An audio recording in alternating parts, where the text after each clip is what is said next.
Jangan lupa like, komen, dan share YouTube TVRI Bengkulu dan nyalakan loncengnya ya.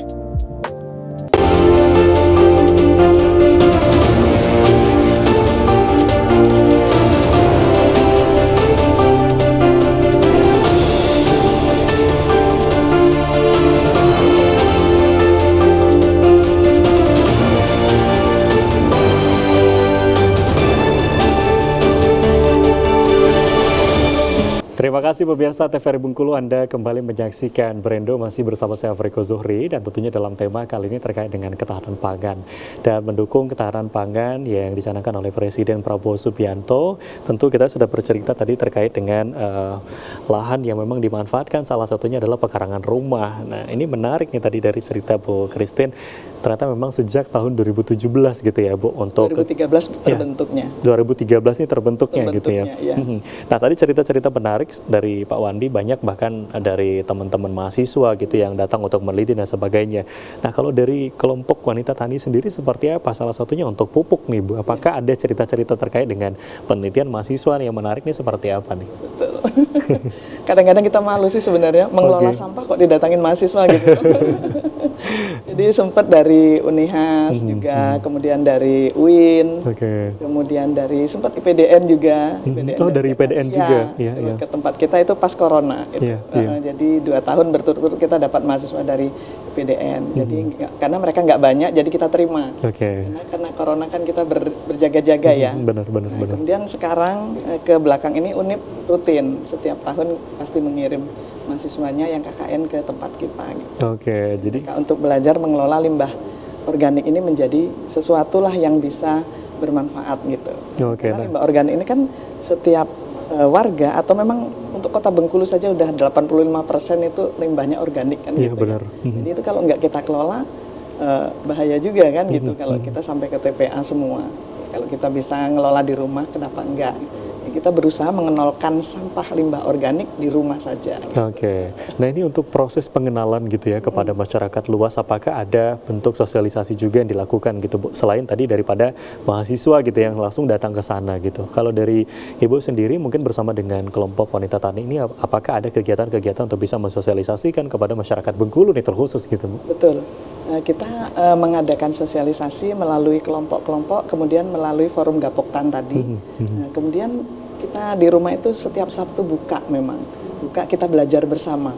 Ya, jadi setiap Sabtu dari jam 9 sampai siang, nanti sore juga buka lagi. Jadi ada 2 sesi, siapapun yang mau belajar tentang sampah atau limbah organik, pengelolaannya bagaimana, itu kita siap terima dengan catatan jadwalnya jauh-jauh hari karena takutnya bertumbur dengan kelompok yang lain. Kadang ada dari ibu kelompok PKK, ada pengajian, kemarin dari Benteng, pengajian Benteng juga ke rumah baru daftar, saya bilang kita kasih jadwal dulu, takutnya tumburan dengan yang lain. Waduh, sekarang udah padat gitu, udah banyak jadwalnya gitu ya Pak.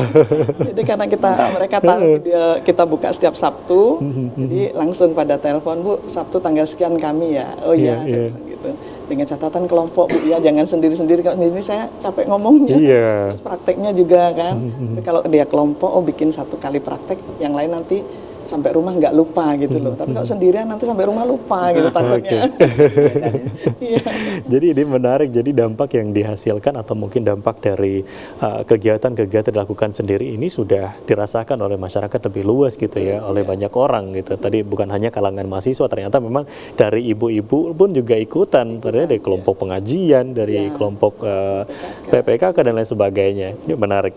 Nah, kalau dari Pak Wandi sendiri ini seperti apa tadi kalau kita mungkin bicara soal tantangan, ini tantangan pasti ada gitu ya Pak, mungkin dari segi tantangan sendiri. Tapi kalau untuk antusiasnya sekarang untuk warganya, apakah masih tetap dengan antusias yang sama gitu? Apakah nanti ada pengembangan lainnya? Dan bicara soal pupuk juga, apakah ini memanfaatkan dari pupuk organik nanti Pak? Ya, terima kasih. Dari kelompok Tani Amanah Sejati, karena kawan-kawan mempercayakan saya sebagai ketua. Jadi seperti beranjak dari awal cerita tadi, memang kami antusias sekali dengan kerjasama yang baik warga. Jadi pada akhirnya kawan-kawan ini ya mau mengembangkan ya usaha-usaha atau menanam tanaman ini untuk memanfaatkan lahan kosong di perumahan itu. Kemudian juga kami ya kalau kami berprinsip ya kalau orang bisa kenapa kita nggak bisa gitu kan. Jadi itulah yang memotivasi kami dalam rangka mewujudkan kebersamaan, juga semangat yang tinggi, dan juga tidak lepas daripada doa dari kita semua di anggota-anggota kelompok.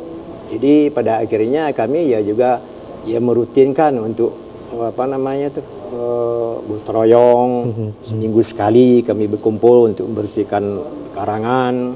Kemudian juga kami kalau memang lahan itu terbatas kan, kami juga mempunyai berencana juga ya apa salahnya kalau kita menggunakan perumahan pekarangan rumah kita sendiri. Benar. Ya, kami arahannya sudah ke sana kan, kalau seandainya lahan ini tidak mungkin nggak ada lagi ibaratnya kan, ya atau kami, kurang gitu ya. Ya kurang barangkali kan kami ya rencana kami itu ya memanfaatkan pekarangan warga. Okay. Ya, barangkali mungkin kita bisa dengan bibit kan, dengan pot polybag itu yang sudah jadi, ya kita kasih kepada warga ini 10 batang satu orang, tapi tetap kita mantau gitu kan. Nah, kemudian dari unsur pemerintahan ya alhamdulillah ada juga seperti yang dikatakan Ibu Triskin, kami juga mendapat bibit bibit cabai kan. Ya alhamdulillah sekarang ini ya karena baru kan, alhamdulillah ya karena ya berkat doa kawan-kawan ya baguslah kan, karena masih kecil kan. Kemudian dari pertanian juga dia mensupport terus, dari Pak Penyuluh Ibu Liolinta ya Kota Bengkulu, kemudian Pak Adi sebagai kabitnya ya, kabit itu. Kemudian juga DPRD kota yaitu Pak Samsu Iwan juga sangat itu sebagai kami anggap sebagai pembina kami, dia sangat antusias. Ya pokoknya kami itu harus bisa gitu kan, dengan menggunakan lahan-lahan yang sederhana tapi yang produktif ya, sekaligus barangkali ya bisa mendukung ketahanan pangan dari nasional, keluarga, ya, ketahanan pangan keluarga, ketahanan pangan nasional. Ya bangsa dan negara kita sekarang ini. Benar sekali, ini luar biasa. Nah, dari tanaman-tanaman yang dihasilkan sendiri kan tadi sempat diceritakan bahwa ini juga selain dikonsumsi pribadi, juga ada yang dijual gitu ya Pak. Untuk proses pemasarannya seperti apa? Apakah langsung secara manual? Mungkin kalau kita melihat saat ini mungkin dengan era teknologi mungkin bisa manfaatkan teknologi dan sebagainya. Mungkin media sosial seperti apa nih Pak? Ya. Ini seperti yang sudah kami laksanakan ya, karena kita masih kelompoknya masih kecil kan. Kami ya bisa juga dengan teknologi kita melalui Facebook kan. Bisa, sudah kami laksanakan itu. Sudah kan. dilaksanakan ya, gitu bisa. Ya bisa istilahnya, karena yang kami tanam itu memang dibutuhkan oleh warga gitu kan. Jadi paling tidak ya daripada beli keluar mungkin harganya mungkin terjangkau kan. Ya, dia kembali kepada poktan itu kan. Ya apa yang dihasilkan poktan ya warga malah berebut hasilnya Pak. Karena kita ini ya, seperti yang katakan Ibu tadi organik kan. Ya usahakan tanaman itu organik. Jadi membantu kesehatan kita juga kan gitu kan. Nah, jadi itu dalam rangka ketahanan nasional ini juga kami semangat itu yang perlu. Ya, seperti katakan tadi, ya orang bisa, kenapa kita tidak bisa? Benar, gitu kan. kenapa? Itu yang barangkali yang motivasi kami. Benar, itu yang menjadi motivasi kenapa masyarakat dan juga warga ini terus semangat gitu ya, untuk selalu berkembang pastinya. Baik, kita akan lanjutkan nanti di segmen selanjutnya, kita akan break terlebih dahulu. Dan pemirsa, kami akan kembali usai jeda pariwara berikut ini, tetaplah di Berendo TVRI Bengkulu.